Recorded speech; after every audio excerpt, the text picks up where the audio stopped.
بسم الله الرحمن الرحيم. طلاب الصف الثالث الثانوي، أهلا ومرحبا بكم في قناة الأسطورة في الجغرافيا السياسية. النهاردة إن شاء الله هنتكلم على درس جديد وهو الدرس الثاني بعنوان المقومات الطبيعية لقوة الدولة، وهنتكلم بالأخص النهاردة على جزء مهم جدا وهو الموقع، سواء فلكي أو جغرافي. وطبعا ده موجود في ملخص التابلت، وده ملخص ممتاز جدا يا جماعة في مادة الجغرافيا السياسية للصف الثالث الثانوي. فلنبدأ على بركة الله. السؤال الأول بيقول: تختلف أهمية الواجهة البحرية للدولة من مكان لآخر.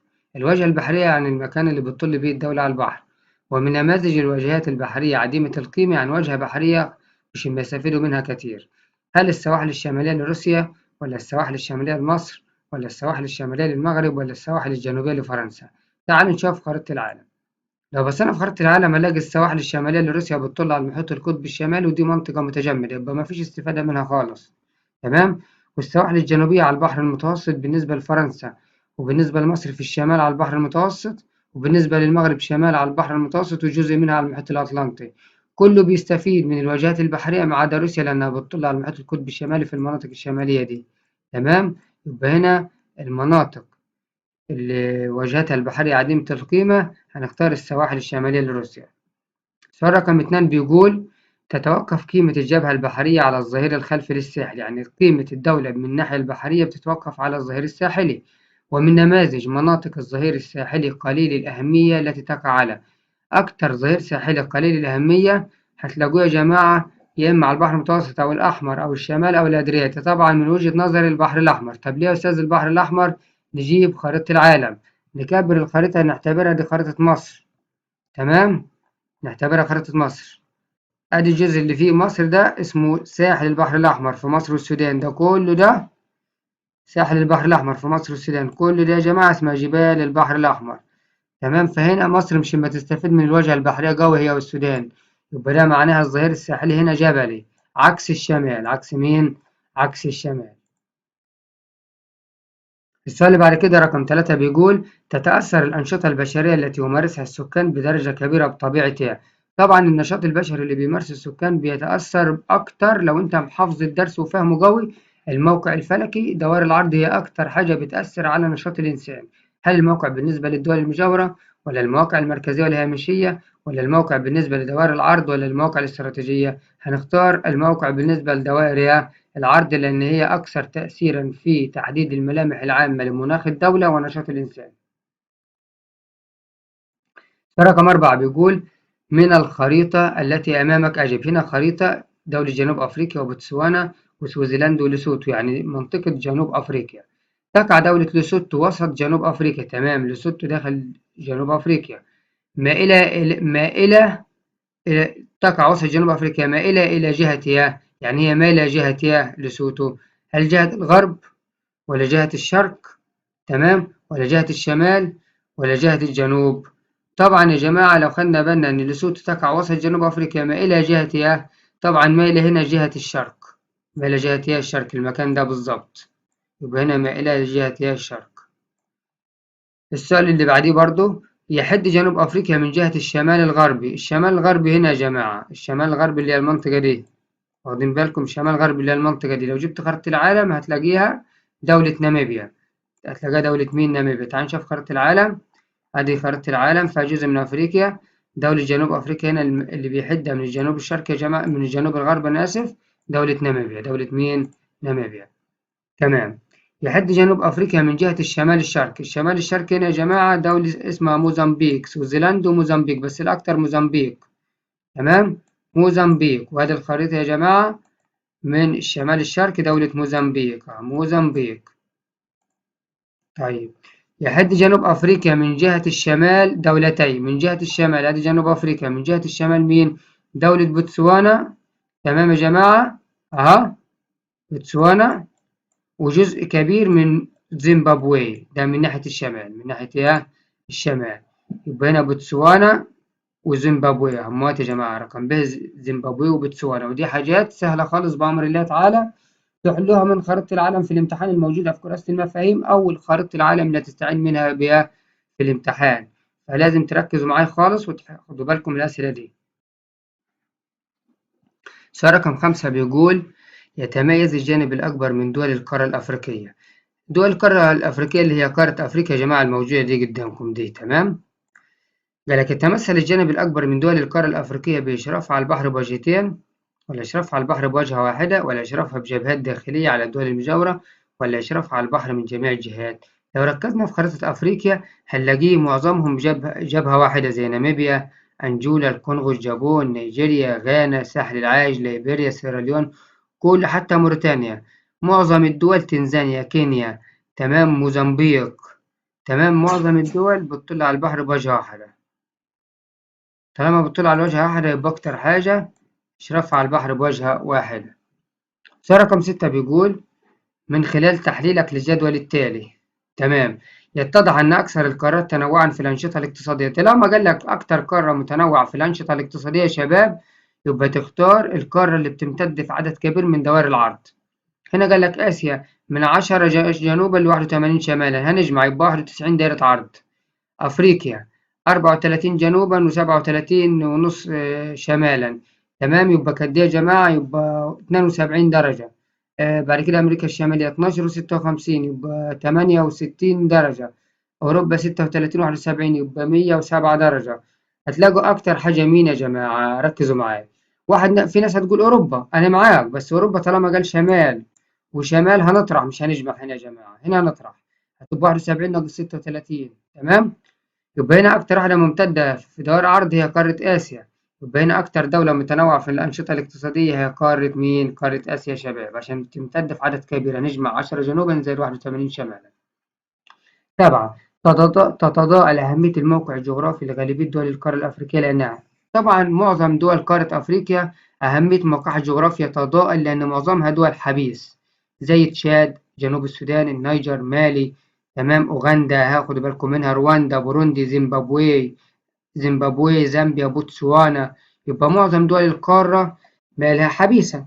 يبقى تطل على البحر بوجهة بحرية واحدة، ولا على البحر بوجهتين، ولا تطل على البحر من جميع الجهات، ولا لا تطل بأي جهة؟ لا تطل بأي جهة يا جماعة، تاخدوا بالكم منها. 8. كلما كانت للدولة أكثر من وجهة بحرية، تمام، زادت أهميتها. يعني كل ما الدولة بتطل على البحر من كذا اتجاه، أكثر من اتجاه، بيزيد أهميتها. تمام، أنا معاك في كده. كمل معايا. تنطبق العبارة على إحدى الدول الأفريقية وهي دولة مين اللي بتطل في دول على كلما كانت للدولة أكثر من واجهة بحرية زادت أهميتها. تختاروا لي دولة في دول أفريقيا بتطل على البحر من أكثر من جهة. تونس جبهتين، موريتانيا جهة واحدة، ليبيا جهة واحدة، المغرب جهتين بس طبعا سواحلها طويلة. تمام يا شباب، يبقى تونس تنفع والمغرب تنفع، بس هناخد المغرب أكتر ليه؟ لأن هنا نجيب خريطة أفريقيا. يا جماعة المغرب شايفين بتطل على البحر بجهتين بس فيهم جهة كبيرة جدا على المحيط الأطلنطي اللي هي دي، تمام كده يا شباب. أما تونس جبهتين صغيرين، وموريتانيا جبهة واحدة، وليبيا جبهة واحدة، تمام. 9. كلما كانت للدولة أكثر من وجهة بحرية زادت أهميتها، تمام. تنطبق العبارة على إحدى الدول الأوروبية وهي السؤال ده زي اللي فات، بس الفرق عايزين نختار دولة أوروبية بتطل على البحر بأكتر من جهة. قال لك ألمانيا، طب ألمانيا بتطل بجهة واحدة، فرنسا بجهتين، بلجيكا بجهة واحدة، سويسرا حبيسة. يبقى نختار مين؟ نختار فرنسا لأنها بتطل بجهتين. عايز الدليل؟ أهي يا باشا الدليل. أدي فرنسا بتطل من عند كورسيكا تحت في الجنوب، وعند خليج بسكاي كمان في الغرب، وكمان عند بحر المانش في الشمال، جزء من الشمال، جزء من الشمال، يبقى 3 أجزاء، تمام. 10. كلما كانت للدولة أكثر من وجهة بحرية زادت أهميتها. تنطبق العبارة على إحدى الدول الآسيوية وهي نختار دولة عاد بتطل على البحر من أكثر من جهة. السعودية بتطل على البحر من 3 جهات. سوريا، تمام، بتطل على البحر بجهة واحدة. لبنان جهة واحدة. البحرين بتطل على البحر من جميع الجهات بس دولة صغيرة المساحة. يبقى السعودية سواحلها أطول من البحرين، تمام كده يا جماعة. يبقى أكتر دولة مين؟ السعودية. أكتر دولة السعودية يا شباب، تمام كده، لأن البحرين مش بتطلع بكل الجهات، بتطل على جهة واحدة، وكمان مساحتها صغيرة وسواحلها قصيرة. 11. يسهل الاتصال بين خط الساحل. خط الساحل يعني المنطقة التي تفصل السهل الساحلي عن البحر وباقي أجزاء الدولة. يبقى يسهل الاتصال بخط الساحل وباقي أجزاء الدولة إذا كانت منطقة الظهير الساحلي ذات طبيعة. طبعا خط الساحل هيتصل بالدولة لو كانت منطقة الظهير الساحلي، يعني المنطقة اللي بتطل على البحر، مالها ما فيهاش جبال. هل جبلية؟ لا. هل هضبية؟ لا. هل صحراوية؟ لا، أمال تبقى سهلية يعني سهول، عشان كده يبقى الظهير الساحلي بيتصل بخط الساحل. تمام. السؤال رقم 12 بيقول: يتمثل القاسم المشترك بين دولتي مصر والمملكة العربية السعودية فيه. تعال نشوف مصر والمملكة العربية السعودية. الموقع بالنسبة لدوائر العرض؟ لا طبعا، شايفين أدي السعودية كبيرة واخدة دوائر عرض أكبر من مصر. الموقع بالنسبة لخطوط الطول؟ برضه في اختلاف، السعودية أكتر. تمام كده يا شباب. الموقع بالنسبة للدول المجاورة؟ تمام. ولا الموقع بالنسبة لليابس والماء؟ هنا هنختار مصر والسعودية. الموقع بالنسبة لليابس والماء، بالنسبة لليابس والماء.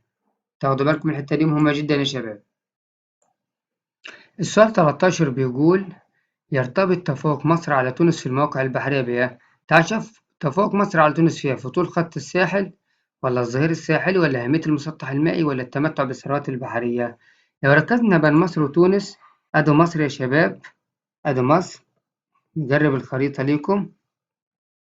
أدي مصر وأدي تونس. اللي نلاحظوا إن مصر وتونس سواحل مصر أطول من سواحل تونس. تمام؟ يبقى هنا يا جماعة طول خط الساحل. السؤال رقم 14 بيقول: من نماذج الدول التي تطل على البحر بوجهتين كما عدا. يعني هتختار دول بتطل على البحر بوجهتين ما عدا مين؟ مصر والمغرب بتطل بوجهتين. تمام؟ عندك السعودية والمكسيك بوجهتين، الولايات المتحدة والكندا بوجهتين. تمام. لكن بيرو وشيلي، طبعا بيرو وشيلي يا جماعة بيطل على البحر بوجهة واحدة، يبقى يختلف عن دول. تمام كده يا شباب. 15 تختلف أهمية الواجهة البحرية للدولة من مكان لآخر.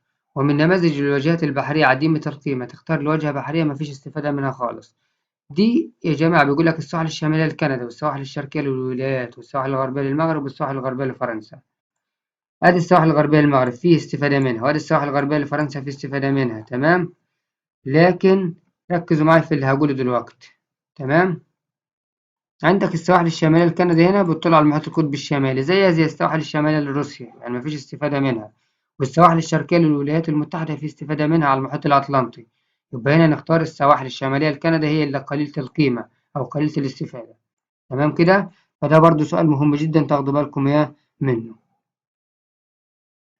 16 تتمتع أوجه التشابه بين دولتي مصر والمغرب في المواقع البحرية والاستراتيجية، ولا المواقع البحرية والمركزية، ولا المواقع المركزية والاستراتيجية، ولا المواقع الهامشية والمركزية؟ معظمهم صح، بس الأكثر دقة هنختار المواقع البحرية والاستراتيجية. الاتنين بيطلوا على مسطحين مائيين، وكمان الاتنين مصر بتشرف على قناة السويس، وكمان المغرب بتشرف على مضيق جبل طارق. يبقى مواقع بحرية ومواقع استراتيجية. تمام. أكثر الدول التي تجاورها دول أخرى في قارة أمريكا الجنوبية دولة مين؟ يعني الأربع دول في أمريكا الجنوبية، بس مين أكتر دولة بيجاورها دول؟ عندك الأرجنتين والبرازيل وشيلي وبوليفيا. نجيب الخريطة. تمام. أدي الخريطة قدامكم يا شباب. أدي الخريطة خدوا بالكم منها، اللي هي أمريكا الجنوبية. تمام. الخريطة بتاعت أمريكا الجنوبية يا شباب، دولة البرازيل بيجاورها أوروجواي، الأرجنتين، باراجواي، بوليفيا، بيرو، كولومبيا، والباقي فنزويلا وجيانا سورينام وجيانا. مش هكمل. يبقى أكتر دولة بيجاورها عدد دول في أمريكا الجنوبية هي البرازيل، لأن الباقي مش هيبقوا زيها، الباقي 2 و3 بس، لكن البرازيل أكتر من 7 و8 دول. السؤال رقم 18 بيقول لك يا أكتر الدول الأفريقية من حيث عدد الدول المجاورة لها دولة مين؟ السودان، ولا الكونغو، ولا تنزانيا، ولا زامبيا؟ تمام. تعال نشوف. عندك دولة كينيا بيجاورها تنزانيا وأوغندا وجنوب السودان وأثيوبيا والصومال، يعني 1 2 3 4 5. يبقى دي كينيا 5. كينيا قد إيه؟ 5، نكتب 5. تعال نشوف السودان وتنزانيا وزامبيا. تعال نشوف السودان. السودان بيجاورها مصر أدي 1، ليبيا 2 3 4 5 6 7. ماشي، نكتب عند السودان 7. تعال نشوف تنزانيا وزامبيا. تعال نشوف تنزانيا. أدي تنزانيا بيجاورها 1 2 3 4 5 6 7 8. تمام. تنزانيا بيجاورها 8. تنزانيا بيجاورها 8. تمام كده يا شباب. تعال نشوف مين تاني. نشوف زامبيا. زامبيا فين؟ زامبيا بيجاورها 1 2 3 4 5 6 7 8. تمام، يبقى زامبيا بيجاورها 8 برضه. تمام. فهنا يا جماعة تاخدوا بالكم في تشابه. تمام. ده عدد الدول المجاورة لكل دولة فيهم في تشابه يعني عندك تنزانيا وزامبيا قد بعض 8. تمام. ممكن هنا نشوف طيب تنزانيا تاني. تنزانيا طبعا تنزانيا بيجاورها موزمبيق 1 وملاوي 2 3 زامبيا 4 الكونغو 5 بوروندي رواندا 6 أوغندا 7 كينيا 8. هنا في تشابه في عدد الدول المجاورة. فالسؤال ده عايز صيغة من جديد تاني يا جماعة، لأن لازم في الاختيار تكون أكتر دولة لها عدد دول مجاورة في نختارها صح. فأنت عندك دولتين 8 و8 تنزانيا وزامبيا، فمش هينفع هنا نختار إجابة معينة. تمام. ولو حد قال السودان أنا مش معاك، لأنه خد بالك هو قال لك أكبر الدول الأفريقية من حيث عدد الدول المجاورة لها.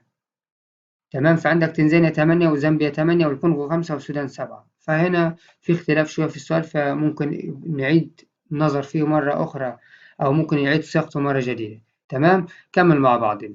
من خلال الخريطة وضح يجاور السودان 7 دول. ها كمان السودان تحت مكتوب جنبها 7 دول، وهي بذلك تتشابه مع دولة مين؟ السؤال ده مهم جدا يا شباب. السودان بيجاورها 7 دول، هتختار له واحدة من اللي في الاختيار ده اللي بيجاورها 7 زيها. تمام. بيقول لك وهي بذلك تتشابه مع دولة مين؟ تعال نشوف. طبعا يا جماعة لو ركزنا هنلاقي عندك مثلا نشوف النيجر كم دولة. ادي النيجر، نجيب الخريطة بتاعت النيجر احسن. ادي النيجر بجاورها عدوا معايا: نيجيريا 1 2 3 4 5 6 7. تمام، مش هكمل خلاص. النيجر بجاورها 7. جنوب السودان، طب تعال نشوف جنوب السودان عشان ممكن يكون 7 برضه. جنوب السودان 1 2 3 4 5 6. تمام، يبقى جنوب السودان 6. جنوب السودان 6 يا شباب، يبقى جنوب السودان مش هتنفع. تمام. موريتانيا، تعال نشوف موريتانيا. موريتانيا بيجاورها والسنغال 1 2 3 4. تمام، يبقى دي بيجاورها 4. أنجولا، تعال نشوف أنجولا يا شباب. أنجولا بيجاورها 1 2 3. 3 دول. تمام. 4 لا 3. تمام، يبقى أنجولا بيجاورها 3. يبقى اللي شبه السودان النيجر. يبقى الإجابة النيجر. الإجابة يا شباب النيجر. هنكتبها كده النيجر. تمام كده يا شباب، ركزوا في الحاجة. السؤال رقم 20 بيقول يتمتع القاسم المشترك بين دولتا المغرب والصومال. طب تعال نشوف دولة المغرب والصومال، نشوفهم على الخريطة. أدي المغرب يا شباب هنا عندها مضيق جبل طارق، والصومال هنا عندها مضيق باب المندب. يبقى مش هكمل خلاص. التمتع بالمواقع الاستراتيجية. التمتع بالمواقع يا شباب الاستراتيجية، لأن الاتنين بيشرف على مضايق. المغرب بتشرف على مضيق جبل طارق، والصومال بتشرف على مضيق باب المندب. السؤال رقم 21 بيقول يتمثل القاسم المشترك بين دولتي المغرب ونيوزيلندا. طب تعال نشوف المغرب ونيوزيلندا. ادي المغرب يا شباب ها. تمام، بتشرف على المحيط الأطلنطي والبحر المتوسط. ونيوزيلندا ها يا شباب، ادي نيوزيلندا تحت خالص، بتشرف على المحيط الهادي نيوزيلندا. يبقى الاتنين يا جماعة فيهم مواقع بحرية، مواقع بحرية بالتمتع بمزايا المواقع البحرية. من 22 من المواقع الاستراتيجية ذات السيطرة العربية الخالصة.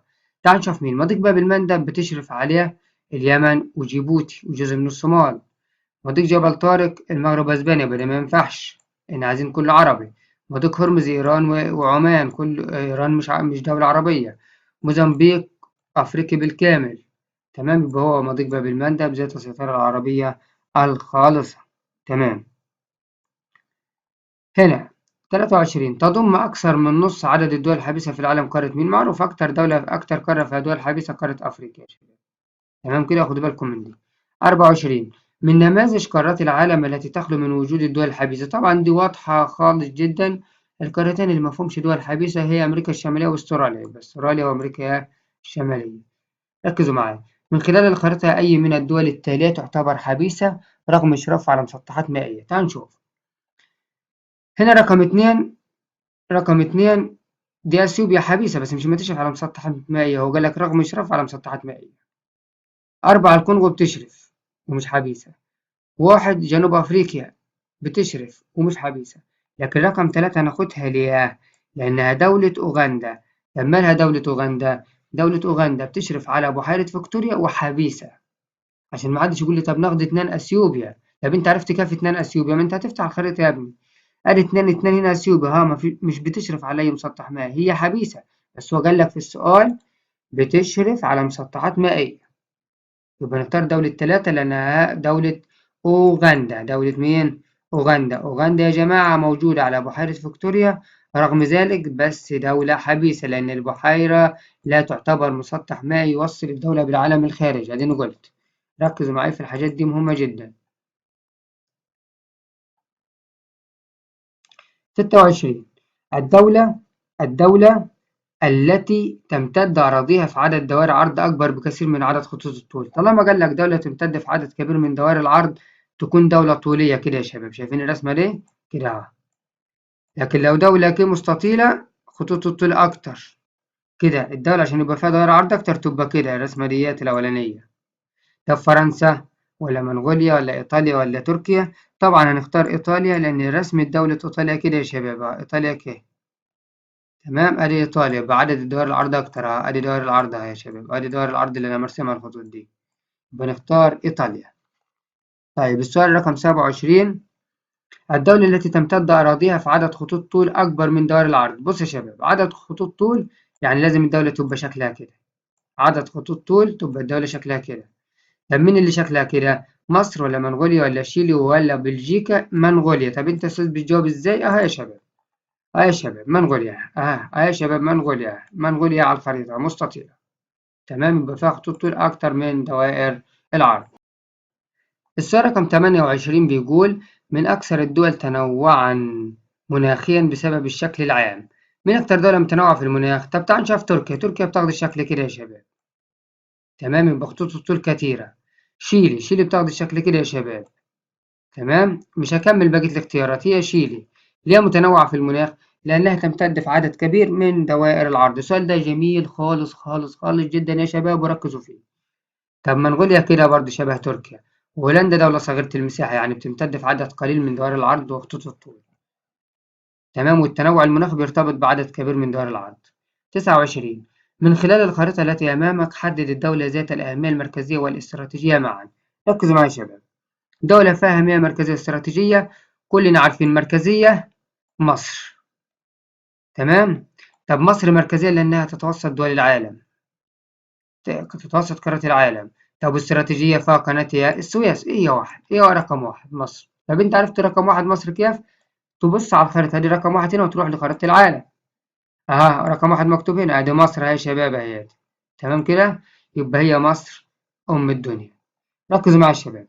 السؤال بعد كده رقم 30. ماله رقم 30 يا شباب؟ بيقول: يتمثل القاسم المشترك بين دولتي المغرب والولايات المتحدة الأمريكية. انت لو مذاكر كويس وقرأت في المذكرة اللي اديتها لك هتلاقي لاقيني كاتب لك في المذكرة ان المغرب والولايات المتحدة الامريكية الاثنين بيجاورهم دولتين، كل واحدة فيهم بيجاورها دولتين. يبقى هنا مالهم؟ هنا التشابه بعدد الدول المجاورة. يبقى هنا عدد الدول المجاورة. هل التمتع بمزايا عدد الدول المجاورة ولا التمتع بمزايا المواقع الاستراتيجية؟ غلط. المواقع الاستراتيجية غلط. الهامشية الاستراتيجية غلط. هنا التمتع بمزايا عدد الدول المجاورة ولا التمتع بمزايا عدد الدول الداخلية؟ هي عدد الدول المجاورة. كل واحدة فيهم دولتين. الولايات بيحدها كندا والمكسيك، والمغرب بيحدها الجزائر وموريتانيا. وادي الخريطة قدامك هنا عشان تبقى الأمور واضحة جدا.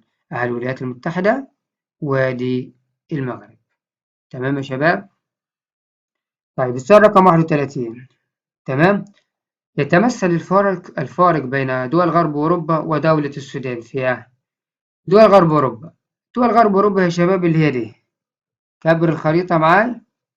دول غرب أوروبا يا شباب اللي هي دي. الحتة دي. تمام. اللي أنا مظللها دي. ودول غرب السودان. عايز غرب السودان ولا فين؟ وعايز دولة السودان. دولة السودان لو أنت مذاكر هنا طبعا ومركز في الخريطة عدد المجاورين لها أكتر خالص. تمام. وكلنا عارفين إن من أكتر الدول اللي لها عدد دول مجاورة السودان. من أكتر، مش الأكتر في العالم، هي من الدول اللي لها دول مجاورة كتير، 7 دول، ولكن علاقتها بيهم سلبية. يبقى هنا دول غرب أوروبا بيفرقها عن دول السودان اللي هو الاستقرار السكاني، التمتع بمزايا الاستقرار السكاني. تمام. الفرق بين دولة الصين والولايات المتحدة: الصين بيجاورها 15 دولة والولايات المتحدة بيجاورها 2. يبقى التمتع بعدد الدول المجاورة دي 15 ودي 2. تمام يا جماعة؟ تمام يا باشا. 33. من الدول، ركزوا معايا، من الدول التي تجاورها دولة واحدة. تعال نشوف الولايات المتحدة. نشوف الولايات المتحدة هي يا شباب على خريطة العالم. لو ركزنا بيجاورها 2. كندا والمكسيك، يبقى الولايات المتحدة 2. نكتب عليها كده. المكسيك بيجاورها قد إيه؟ المكسيك بيجاورها الولايات وتحتها 2. تمام، يبقى بيجاورها 3 مثلا. أدي 3. كندا بيجاورها الولايات المتحدة دولة واحدة، ونيجيريا بيجاورها كتير خالص. تمام كده، يجي 6 7 دول. يبقى هنا يا جماعة دولة كندا هي اللي يجاورها عدد أو دولة واحدة. دولة 34. يتمثل وجه التشابه بين الدولتين 1 و2 المشار إليهما بالخريطتين في 1 و2. 1 دي دولة أوغندا، دولة حبيسة وصغيرة المساحة، و2 دولة أفغانستان، دولة برضه حبيسة. تعرفون من خريطة العالم يا شباب إزاي؟ هقول لكم بالظبط. أدي أوغندا، أدي أوغندا حبيسة، وأدي أفغانستان يا شباب في قارة آسيا. ماشي؟ طالما الاثنين حبيس، هل سلطة الاتصال؟ لا. استئجار موانئ؟ أيوه. ليه استئجار موانئ؟ مش هكمل بقية الاختياري، لأن طالما دولة حبيسة تتأجر موانئ من الخارج عادي. 35. من الدول التي لها جيران متعددة، نيجيريا ولا المكسيك ولا الكونغو ولا هولندا؟ هتعد تلاقي مثلا نيجيريا والمكسيك 4 دول مجاورة. خريطة العالم. نيجيريا بيجاورها 4، مش بنقول كلام عشوائي. كاميرون، تشاد، النيجر، بنين، الأربعة. تمام. هولندا بيجاورها 2. تمام كده. والمكسيك بيجاورها 4. بيجاورها بيلز وجواتيمالا والولايات المتحدة الأمريكية. أدا 4. تمام، يبقى 4 4 2. والكونغو بيجاورها 9. وروحوا عدوا. هنعد عشان تطمنوا يعني. أدي يا سيدي الكونغو الديمقراطية، أنجولا، زامبيا، تنزانيا، بوروندي، رواندا، أوغندا، جنوب السودان، أفريقيا الوسطى. الكونغو عدهم تلاقيهم 9. يبقى أكتر دولة بجوارها عدد الدول المجاورة هي دولة الكونغو يا شباب. 36. من الدول التي تجاورها دولتين، البرازيل؟ لا، كتير، يجي 7 8 دول. كندا دولة واحدة. الصين 15. المغرب؟ هي المغرب بيجاورها الجزائر وموريتانيا. وروح بص على خريطة العالم هتلاقي ادي المغرب بيجاورها الجزائر وموريتانيا، ده الدولتين. تمام كده يا شباب. السؤال اللي بعده، الموقع الذي يكسب الدولة قيمة لخطط الدفاع عن كيانها وسياستها الدولية. ركزوا معايا.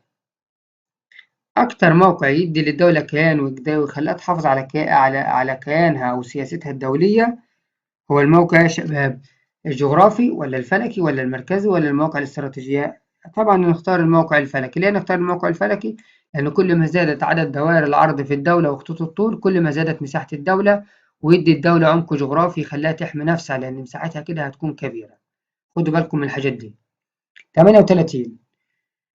تقوم بعض الدول الحبيسة بالوصول إلى البحار والمحيطات، تمام، عن طريق طرق مائية صالحة للملاحة مثل.